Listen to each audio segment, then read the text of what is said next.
New Zealand. It's a place you hear about. It sits far away, deep in the southwestern Pacific Ocean. Two large islands make up most of the country. They call them the North Island and the South Island. There are also many smaller islands scattered around.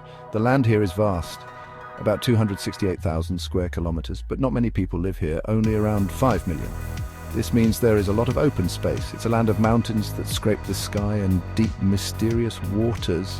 It's a place where you can feel very small against the power of nature. Most New Zealanders, or Kiwis as they're called, live in big cities. But a good number of them, maybe about 1 in 7 people, choose a different path. They live in small villages and rural communities. This is where you find the real pulse of the country. It's a life tied to the seasons and the earth. Here, the air feels cleaner and the stars at night are incredibly bright. People know their neighbors. They're not just faces you pass on the street. They're part of your life, a part of your community. It's a world away from the hustle of city living. The land itself is a character in the story of New Zealand. The Maori people, the first inhabitants, call it Aotearoa.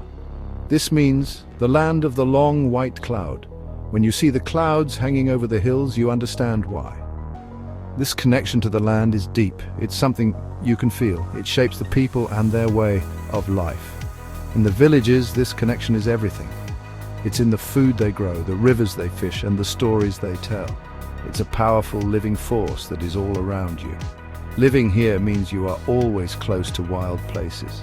A short drive can take you from a quiet village to a rugged coastline. You might find yourself at the edge of a dense forest or looking up at a towering volcano. This is what makes village life so special. You're not separate from nature. You are part of it. The wind, the rain, the sun, they are not just weather. They are reminders of the world you live in. It's a life that is raw, real, and full of a quiet kind of beauty that gets under your skin. Life in a New Zealand village moves at a different pace. It's slower, more deliberate. There's a sense of calm that you don't find in the cities.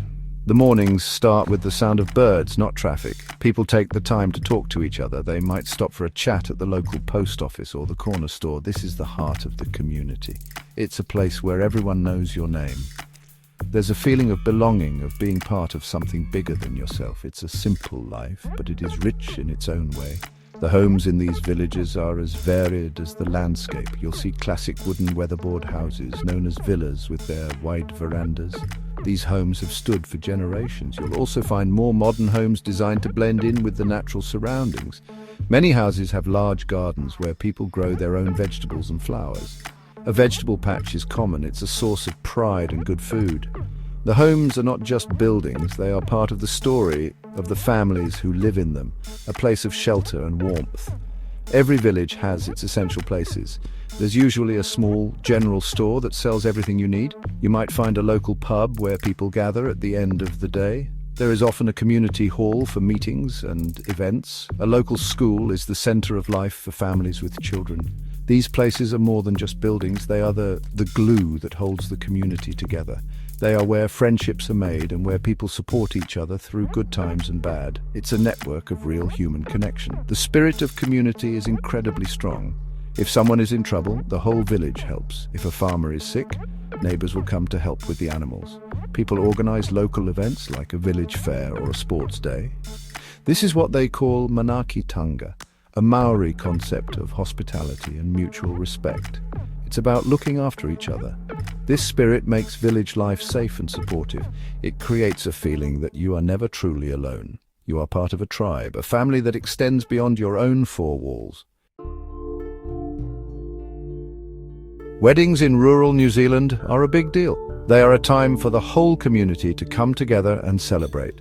Often these celebrations blend old traditions with new ideas. A typical Western-style wedding is very common. The bride wears a white dress and the groom wears a suit. The ceremony might take place in a small country church or outdoors, with the beautiful landscape as a backdrop. Imagine getting married with mountains and lakes all around you. It's an unforgettable setting for such an important day in someone's life. After the ceremony, the celebration really begins. The reception is often held in a community hall or a large marquee set up in a field. The whole village is often invited. There is plenty of food and drink. Often the food is locally sourced. Lamb from a nearby farm, vegetables from someone's garden. There are speeches, laughter, and a lot of dancing. It's a joyous, noisy affair that can go on late into the night. It's a powerful expression of the community's happiness for the new couple as they start their life together. Many weddings also include beautiful Maori traditions. These customs add a deep cultural richness to the celebration. A ceremony might begin with a pauiri, which is a formal welcome.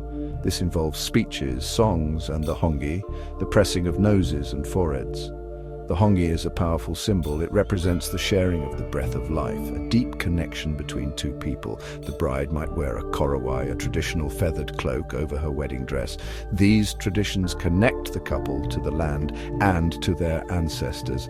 This blend of cultures is what makes New Zealand so unique. A wedding can be both a Christian service and a Maori ceremony. It shows the respect that people have for each other's heritage. The couple receives blessings from their families and their community in different ways. It's a powerful mix of the old and the new, of Pakeha and Maori worlds coming together. These celebrations are not just about two people getting married. They are about two families and often two cultures joining as one under the long white cloud. Farming is the lifeblood of rural New Zealand. It's the backbone of the village economy and a way of life for many families. When you drive through the countryside, you see it everywhere. The rolling green hills are dotted with dairy cows. New Zealand is famous for its dairy industry. Milk, butter and cheese from here are sent all over the world. Dairy farming is hard work. It means early mornings and long days every day of the year. The farmers have a deep understanding of their animals and their land. It's a job that requires patience and dedication. Sheep farming is another huge part of the landscape. For a long time, people said there were more sheep than people in New Zealand, and it's still true. You see massive flocks of sheep grazing peacefully on the hillsides. They are raised for their wool and their meat. The image of a shepherd with his dogs moving a flock of sheep is classic New Zealand. It's a tradition that has been passed down through generations. The annual sheep shearing is a major event, a time of intense work that brings neighbours together to help. It's not just about animals. The fertile plains and sunny valleys are perfect for growing things. Vineyards stretch across regions like Marlborough and Hawke's Bay, producing world-class wines. Orchards are full of apples, kiwi fruit and stone fruits.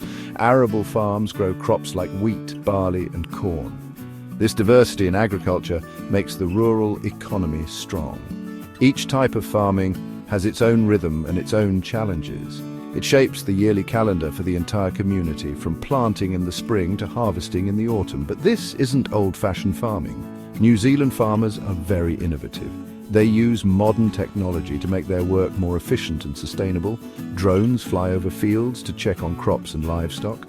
GPS technology guides tractors for precise planting and fertilizing. Farmers use computers and special software to monitor everything from soil moisture to the health of their animals.